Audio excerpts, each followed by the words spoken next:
La da da da da. La da da da da.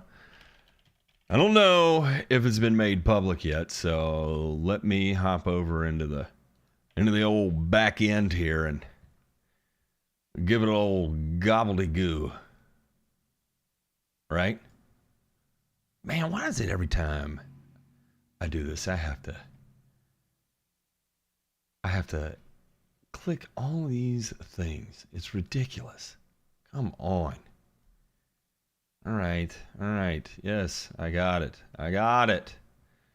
Thank you. Okay. There you go. Yes. Uh-huh. Perfect. All right. Now, I can do this. And now, I can do this. Welcome to the dark side. How is everyone doing? Happy Friday. Happy Frisky Friday to you.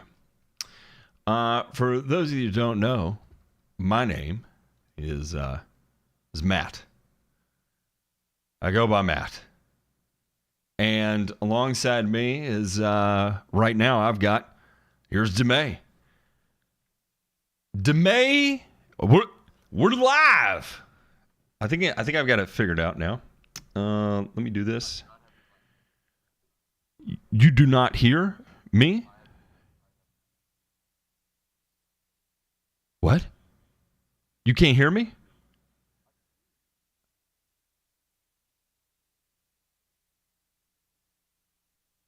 Really? Everyone in the chat right now, can you hear me okay? It's echoey, you said?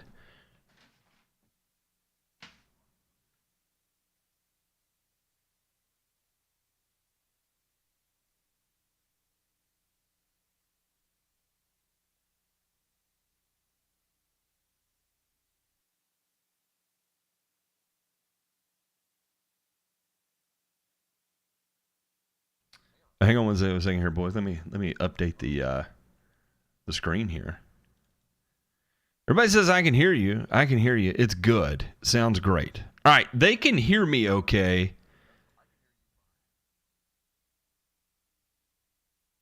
Okay. I'm gonna add y'all to the old wizardry here, and that way everybody can see y'all on the old boob tube here.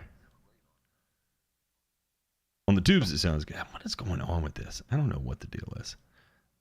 John! JPEG! Help me. I need help. Oh, of course, I made all those adjustments. Cannot hear you. Talk to me, boys, while I get this set up. Yeah, we're talking to you. Now, Ray sounds the same as you, Matt. He sounds like he's no. Okay. So, Ray, have you? All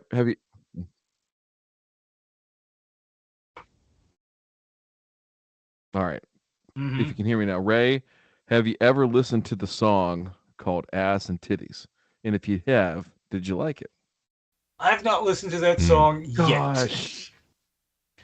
We're going to rectify that tonight off the air so we don't get any DMCA stuff, but you need to hear it. It's a American classic, right up there with Don McLean, American Pie. You know, I don't know. I got to look that up. What's the top 500 songs, I think, of all time that Rolling Stone did? Here we go. So you know who's the original artist of this, right? Ass and Titties? Uh-huh. No, I don't. Oh, DeMay. So I am extremely proud of being from Memphis. And who is the rap group who could come up with that song? I want you to think about, well, all right, you didn't grow up in Memphis, so it's probably not going to ring out to you like it would me. It was 3 6 Mafia. That is that is who that was. There was some fine artistry there. Now, do they have like their own version of Graceland there that you can go tour? No, they do not. But what's pretty interesting is that if you can find some pretty interesting interviews with those guys, and what was so interesting about them was because they did not go the traditional route to fame, right? So it wasn't like they got found and were immediately thrown in front of Sony execs, and then they signed a record deal, and then they were put on a label, and they just started busting out top 10 tracks, right? So they were going and playing in local clubs around the town and lucky to walk away with $500-$600, right? And so they'd split their money and then go their separate ways. Well, when kind of like so there were some offshoots there of like Hypnotized Minds and stuff, and they started to have a couple of hits, and then they got a deal, and they got $100,000 a piece, and this was like the first time that they ever really had money, right? That came from rap, and they were in such disbelief about having that amount of money. They're like, if it comes this fast, it can leave this fast. So what did they do? They bought houses to rent, and so they bought houses next door to each other so they could turn them into rental properties, because they were so concerned about this being a one-off fluke that they're like, what are we going to do when this goes sideways? Because they fully expected it to go sideways and never get anywhere, right? Smart move. Yeah. And so that was what was so interesting, is that the way they, really, I'm going to use this loosely, hustled and plowed through their rap career was more focused on, how are we going to use the luck money that comes from rap to build a stable financial future, right? Because they don't want to be in a situation like the other guys they saw that would have $10,000, blow it all in a night, and then they're scrambling on the corner, having to do bad shit that they don't want to do to be able to survive. And I always thought that was such an interesting, like lawn care. Like lawn care. I always thought that was such an interesting story, because from outward exterior, it's 3 6 Mafia, right? Like, it's not, you're not, and really that whole genre of rap they had was like, it was really dark. It was like demon rap, right? And they were very overt, talking about, and it's kind of interesting hearing talking about it now, but the idea was that it was the fight between good and evil, and as they were producing those tracks, they were sharing their experiences where evil took over, and so that was the devil attempting to express themselves, as they were trying to make their way back to live as godly men, but we're just failing miserably, right? And so they were talking about the satanic influence that was over them. So it was fascinating, nonetheless, to hear the story of 3 6 Mafia when people hear their names, like Crunchy Black and DJ Paul and Koopsta and Scarecrow, right? Surely there's not a lot of independent, high-level thought that went on with what they were doing while they sing songs like "Slob on My Knob," when in reality there was a lot going on there, and it was fascinating. So anyway, there's my story for the night. Yes, there you go. I am a 3 6 Mafia. See, a man of many talents, many memories, and all the experiences that one should want and desire, and 36 years plus on this earth, right? Yes, that is correct. I hear. All right, I'm going to give you the top 10 songs from, I don't want to say it so we don't get in trouble, a major music magazine, probably the most well-known one. All right. This is their top 10 list of the top 500 songs. Number 10, Outkast, Hey Ya, 2003. Pretty good tune. Number 9, Fleetwood Mac, Dreams, 1977.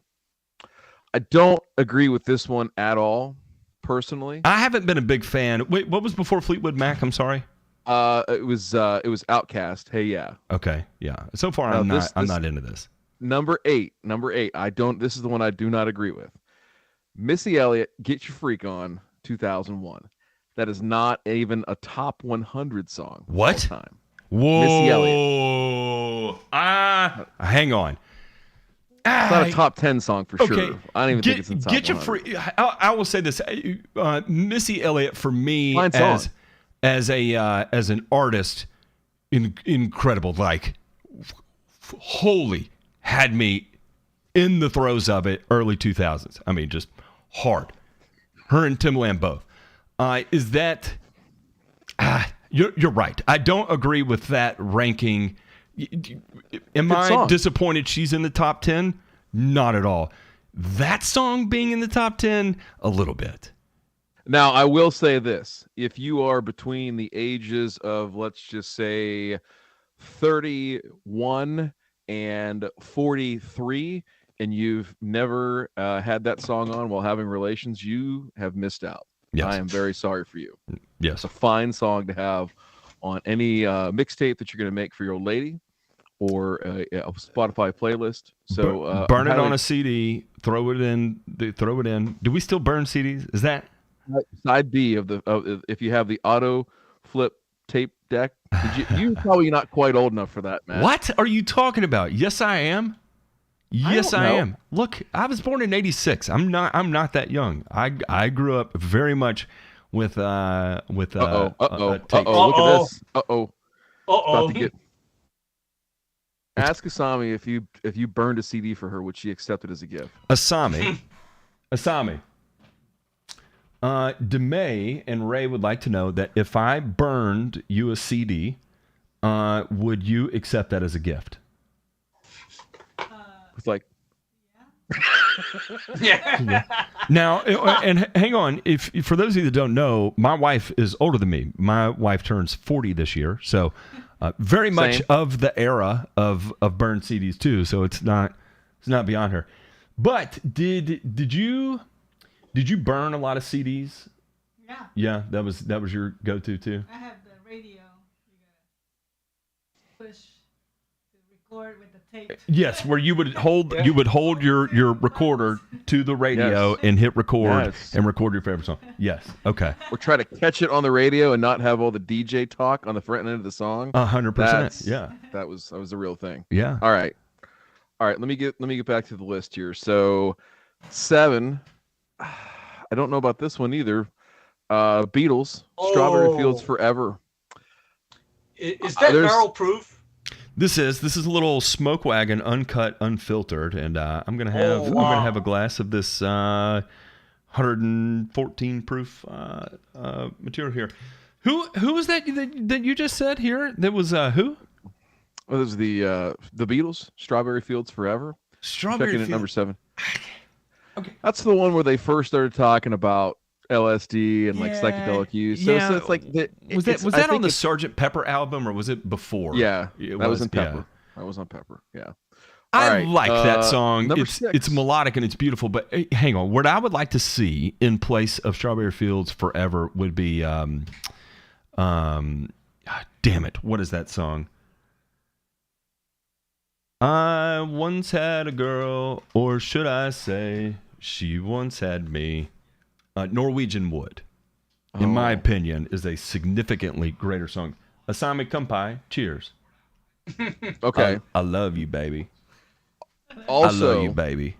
A strong contestant. Oh, shit. Oh, boy, yeah. Damn. Giddy up later, buddy. Damn. Another one, a strong contender for the Bang Mix CD, or Burn CD. Marvin Gaye, What's Going On, at number 6. Oh, wait. So these are the top 10 songs for Strokin'? For everything. Oh, for everything. No. Okay. It just happens to be. I don't know that there's a top. I'm sure there is a top 10 list for that. If there isn't, we should definitely write one. I feel like we could come up with a good Clarence one. Carter has to be on that, by the way. What's that? It's Clarence Carter. Strokin'. If you've never heard the song Strokin', Clarence Carter is a man beyond his time. He played a Casio keyboard and had such fine hits, such as Strokin'. Let's see here, and let me read you some of these lyrics. The guy was literally Shakespeare behind a Casio keyboard. And so we just hear me out. When I start making love, I don't just make love, I be stroking. That's what I be doing. I be stroking. I stroke it to the east. I stroke it to the west. I stroke it to the woman that I love the best. I be stroking. It is a good tune. Mm-hmm. I mean, it's simple in its lyrics. You don't really need to think a whole lot about it. You know, like it is an American Pie. You know, where you really got to peel back the onion. Mm-hmm. So yeah, a fine tune indeed. 5, Nirvana, Smells Like Teen Spirit. I'd say that's top 10 worthy. Sure. I'm not going to argue that. No disagreement there. Ray, did you own the album Nevermind? You were a man of that era. Oh yeah, you coming of age. I'm curious. Peak no, grunge. actually no.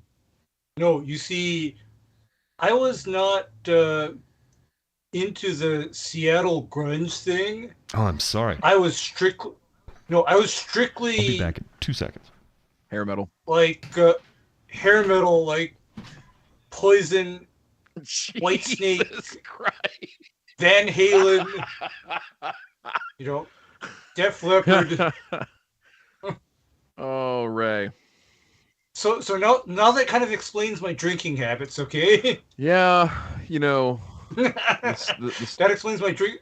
That explains it. I mean, because those guys would drop handles of Jack Daniels. Yeah, there is a lot of things. We just found out that Ray's path to adulthood was paved in hair metal. Yeah. And heavy drinking. No, actually, heavy drinking. That's no mystery to Matt. Yep. I mean, Matt knew about that. What is that? When Robert Palmer asked me, okay, what tracks do I want for that video that he shot of me at Eric's lawn? I said, you know what? I want this done to hair metal. He's like, what? What the fuck? That's what I would have said too. I'm totally picturing Ray just all tatted up and hair down, past his shoulder blades. Giant white circles around his nostrils. Pulling up to every lawn with a 88 IROC Z with T-tops, trailer hitch hooked up to it, pulling a spreader and a sprayer. The magic. All right. 4, Bob Dylan, Like a Rolling Stone. Sure. Yes. You gotta have a Dylan song in there. That's fair. 3, Sam Cooke, A Change Is Gonna Come. No. All right. Oh, right. Sam Cooke. Right. Okay. This one. Hang on. Let me go back to Dylan. Okay. Not a fan. I knew you wouldn't be. I'm not a Dylan fan. I'm not a Neil Young fan. I'm not a Crosby, Stills, and Nash fan. And it's interesting because I do like the more contemporary Americana sound and in lyricism. I do like. For some reason, I just never could get into it, and I've tried. Trust me. Maybe a little bit of Bread. What is the Bread song about his dad? Oh golly. If I could give everything I own. Meatloaf? No. Oh. What is it? What is it? Is it Everything I Own? It is. It's Everything I Own by Bread, and okay. This was kind of the hardest I could get, and this really isn't even the Americana scene. Just from that era, it never quite registered with me. I don't know why. Neil, I think it's because you were a little bit younger, because I can actually get into Dylan and the Rolling Stones too, because again, it's because I'm old. All and right. and hear me out. Like Bruce Springsteen's Americana, like his Nebraska album. Oh, love Yes. it. Absolutely love Bruce's take into it. There was just something about that particular era. It never did really register with me. DeMay, I'm curious, are you, of your siblings, are you the oldest? I'm the middle child. You're a middle child. Okay. How old is your older?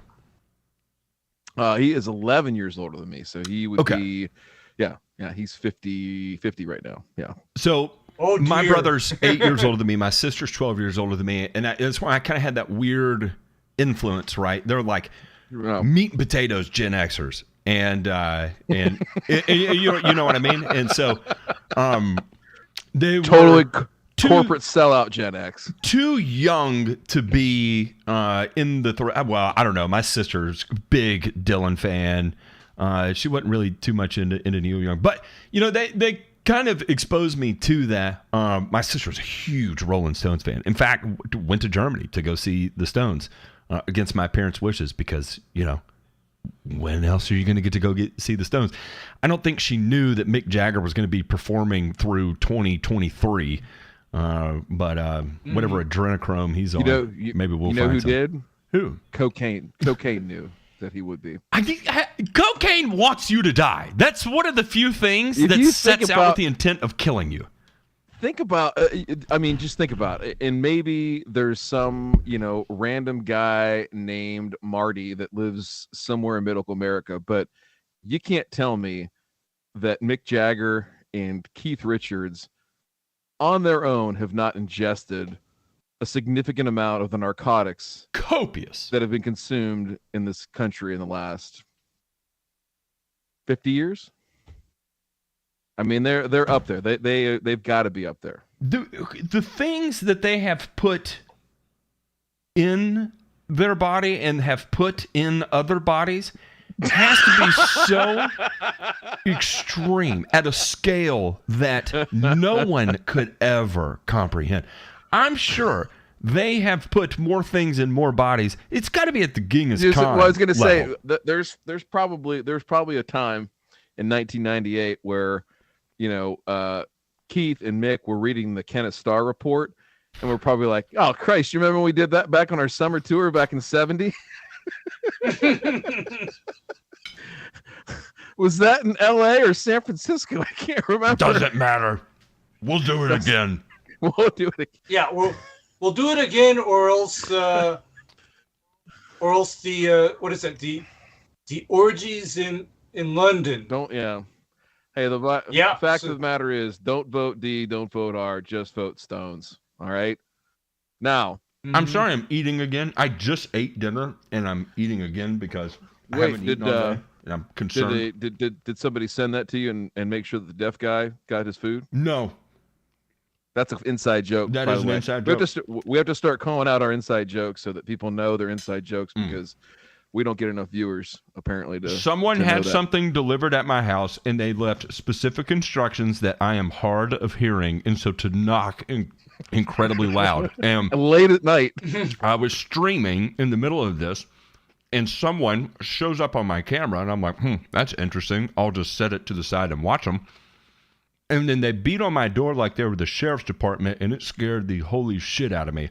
And then come to find out, it was a pizza delivery guy, and he was like, "Oh, I'm sorry, the instructions said." Because I was like, "The fuck are you beating down my door for?" It was like, "Oh, they said you were hard of hearing."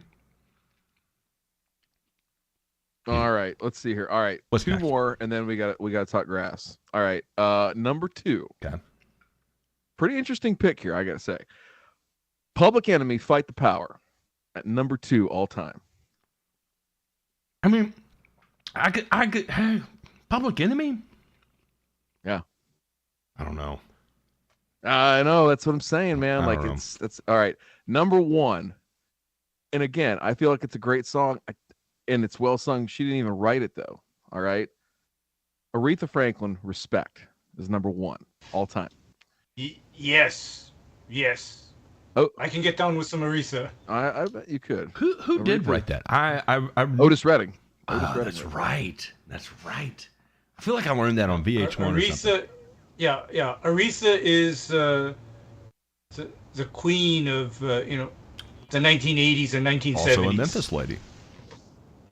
And she's also a Memphis lady too. Exactly. All right. Tina Turner is a Memphis lady That's too. right. Yeah. We're here and we're proud. And now she's Clear too. Now she's living her life in Switzerland of all places. How about that? Power to her. It's incredible. All right, let's talk grass because people are. By the way, if you're watching this and you're wondering why we weren't talking grass, is we didn't do our normal pre-show, which is really the time that we just need to get our minds warmed up and talking. And this is normally what you would see on a pre-show, but because we're doing this old school style where Matt literally just pushes a button and we don't have the services of our wonderfully talented producer who can't mute me right now because he's such a beautiful human being and he's living his best life right now in Iowa doing things that he should have done months ago, and he knows he should have, and he just found the time to do them, and I'm so proud of him and I love him. And Jay Thanks, Pink, Dad. I love you, buddy. I love you. He's gonna kill me for saying all that, but that's okay. He'll be all right. He'll get over it. Anyway, all right, we got a couple of questions real quick. Yeah, and then get to 'em. Let's see here. I got one via email today too. So go ahead, Demay. All right, gentleman here in the chat, Elvin Kathy. Woods. Weed control and fert in the southeast of Georgia want to include 2 preventative fungicide apps in season. What timing and products do you think control measures for timing on sedges as well? Man, What kind Elvin, of that's grass like do you have? Because when you 4 say I was gonna say, Southeast that's like 4 Georgia, I questions. think centipede. I can't believe you said that out loud. It makes up 70% of the grass population in Southeast Georgia, at least. So I'm nervous because then he's talking about fungicide too, right? I'm like, well, if he has Bermuda, surely he's not going to be running fungicide. Yeah, because why would you need in-season fungicide on centipede? Oh, here we in go. Georgia. Here we go. He said why would you? St. Aug, centipede, zoysia, Bermuda, large patch, and Okay. great spots. Oh, okay. It's a hodgepodge. Okay. Yeah. Yikes. Okay. Bulldozer. Let's see. No, Bulldozer, no. Y'all stop it. Dump truck All right, loads go of ahead. sand. We'll give you three different opinions here, Elvin. Bear with us. Yeah. Or the other way to do it is 2 in-season fungicide applications ain't going to do it if you're dealing with gray leaf spot. You're looking at combination strobilurin and DMI interspersed with 3336, and you're going to have to throw in an SDHI in there as well.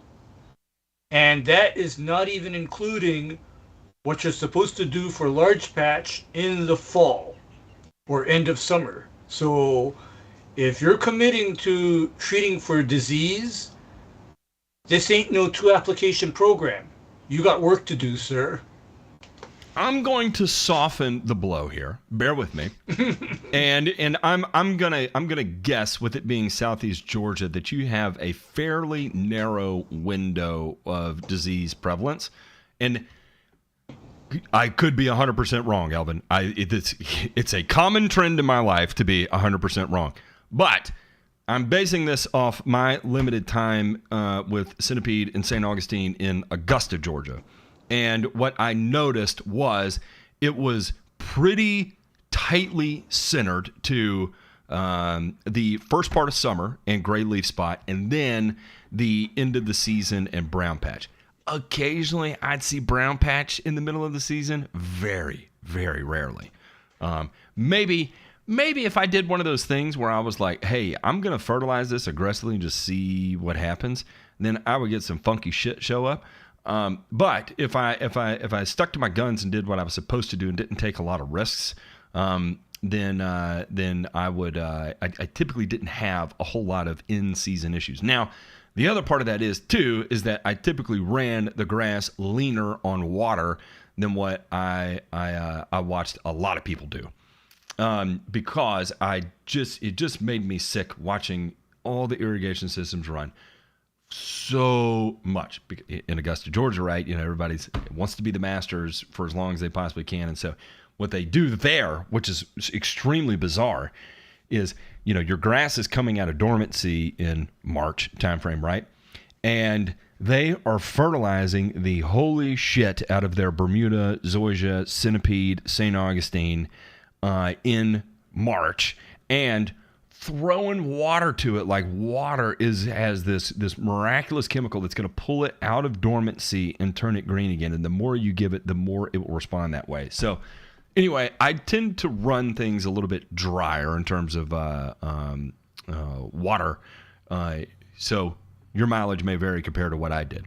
So in the first part of summer, I think you could get away with one, maybe, but in all likelihood, you're probably going to be in a minimum of 2 preventative fungicide application window in the early summer. At least this was my experience. Then in the fall, I would go ahead and plan on another one there. Now, you're talking about mostly large patch, which is, I would say gray leaf spot and large patch, were definitely the predominant ones. I felt like I dealt with more gray leaf spot in the early part of summer, and then large patch wasn't until fall. But I could see where you would have it in the early part of summer, in that just post transition period. Saw it from time to time then too. Your strobilurin and DMIs, are gonna fall into that category. Run them together, not separately. Do not alternate and do a strobilurin followed by a DMI. You can do that, and let me be honest about that. You can. I would not recommend it because you're only attacking the disease at one site. So you have a mode of action that you're. Yes. And I also have to bring something else up too, in that if he's dealing with Zoysia, and if he's not careful, the strobilurin only program will bring out dollar spot.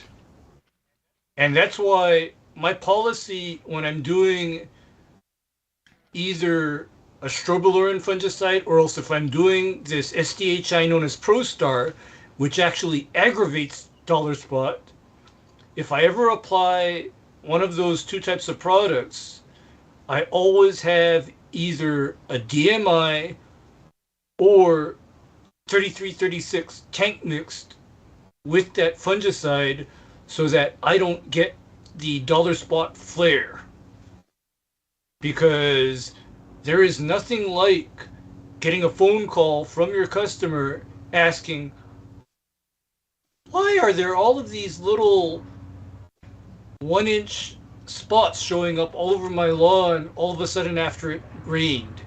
There's nothing like that phone call. That's the other thing too, is you start getting into one of those weird storms pushing up into southeast Georgia, and it could throw a total wrench in your plan there. So I'll just say I think you can get away with a strobilurin and a DMI. Run them together at the same time. Headway's the pre-mix. Don't spend the money on Headway. Sorry, Syngenta. Lick all of my balls. Pick your poison on your strobilurin and pick your poison on the DMI, and make sure you're within a decent temperature range when you're making your application there, and roll your own. You're going to save a ton of money. It's going to give you a lot more flexibility. You're going to have a much higher degree of efficacy than you would ever buying a granular. Do not apply granular fungicides. Can we get that out of the way right now? Can we put up a disclaimer? This is going to be an audible disclaimer. This is coming in audio. Stop applying granular fungicides. Yes, because Ryan DeMay has a dirty, racy way to explain how much good a granular fungicide does for you. I mean, listen, if we talk about it in 8th grade health class, it ain't racy. Okay? Mm-hmm. I was warned of the dangers of sheepskin condoms at an early age. Okay? Mm-hmm. Let's hear it! Send it, Ryan. Send it. Applying granular fungicides is like using a sheepskin condom. It's not the right thing to be using, and it's so hard to enjoy yourself that you forget about, what could be happening and the joy you could be having if you had used the right thing, Ray. And that is a liquid fungicide. Please. Don't do it. Yeah, liquid fungicide, because I gotta tell you, even if your granular fungicide happens to be effective against the disease that you're applying it against, guess what you gotta do in order for that granular fungicide to even work? You gotta put water on the grass. And if you're dealing with disease, I think the last thing you need to do is put more fucking water on the grass. Gentlemen, that doesn't make sense. I'm going to share this with you. Here's a little point for conversation to segue into and out of this. I saw, and I don't have a video to share, and I can't talk too much about it yet, but I saw a demo of a piece of equipment that is going to be commercially available probably in the next, I'd say, 2, maybe 3 years. That is a you could use it in lawn care, you could use it in golf, sports turf, that you'll be able to effectively roll on your fungicide apps at variable rates so that you get even coverage all the way across everything. Hey, Ryan. I like it. That is actually no drift. Old. No drift. I know it's old. Yeah, they use it in pre-emergence and stuff like that on golf courses. No, actually, in the old days, there used to be a roll-on application for broadleaf herbicide where you could put 2,4-D or 3-way into this applicator that looked like a giant paint roller with a tank above it, and you could roll that stuff onto a turf area and supposedly control the weeds, especially effective on large-leaved weeds like dandelion, for example, because there'd be excellent contact with that herbicide solution.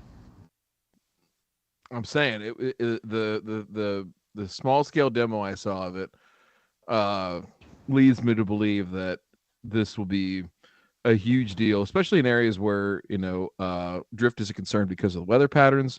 Drift is a concern because of the rose bushes that are right up against some sensitive turf, stuff like that.